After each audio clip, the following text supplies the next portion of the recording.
Pendidikan Indonesia. Kali ini kita akan membahas seputar perjalanan pendidikan nasional yang ada di Indonesia. Nah, sebelum itu, perkenalkan, saya Ayu Kania Dewi. Saya merupakan mahasiswa PPG Prajabatan dari Universitas Siliwangi. Nah, sebelum ke perjalanan pendidikan nasional di Indonesia, coba ada yang tahu tidak gambar pahlawan yang ada pada layar itu siapa? Ya, beliau adalah Ki Hajar Dewantara, Bapak Pendidikan Nasional. Memiliki profil nama lengkap RM Suwardi Surjadiningrat, lahir di Yogyakarta pada tanggal 2 Mei 1889. Beliau merupakan cucu dari Sri Paku Alam III dan ayahnya bernama GPH Surjani.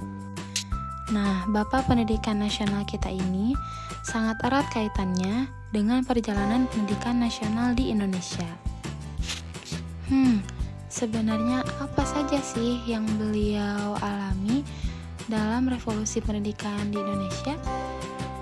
Mari sama-sama kita bahas satu persatu. Oke, yang pertama di sini yaitu pada tahun 1908 beliau menjadi anggota Budi Utomo. Nah, tidak sampai di situ. Kemudian pada tahun 1912 beliau mendirikan Indische Partij bernama Danudirja Setiabudu atau yang dikenal dengan Doos Dekker dan Cipto Mangunkusumo. Ki Hajar Dewantara mendirikan Indische Partij atau partai politik pertama yang beraliran nasionalisme di Indonesia pada 25 Desember 1912 dengan tujuan untuk memerdekakan Indonesia.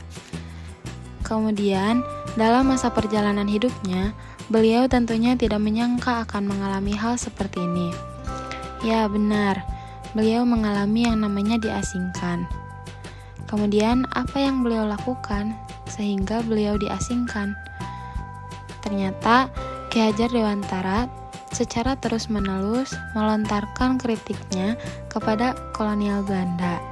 Bahkan akibat tulisannya yang berjudul Seandainya Aku Seorang Belanda yang dimuat dalam surat kabar The Express pimpinan Doos Dekker pada 13 Juli 1913, Ki Hajar dibuang atau diasingkan ke Pulau Bangka.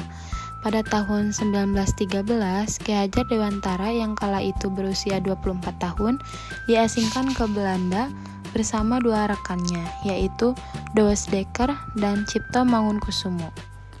Setelah beberapa tahun lamanya beliau diasingkan, kemudian apalagi yang dilakukan oleh Ki Hajar Dewantara?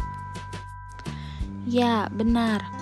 Ki Hajar Dewantara mendirikan Perguruan Nasional Taman Siswa pada Juli tahun 1922. Pada Juli tahun 1922, Ki Hajar Dewantara mendirikan sebuah perguruan bercorak nasional, yaitu National Onderwijs Instituut Taman Siswa. Lembaga pendidikan ini memberikan kesempatan bagi para pribumi kelas bawah untuk bisa memperoleh hak pendidikan seperti halnya para priai maupun orang-orang Belanda. Benar adanya bahwa Bapak Pendidikan Nasional kita ini begitu banyak jasa beliau dalam dunia pendidikan di Indonesia. Beberapa hal istimewa pun beliau dapatkan. Di antaranya yang pertama pada tahun 1945, beliau diangkat sebagai Menteri Pengajaran.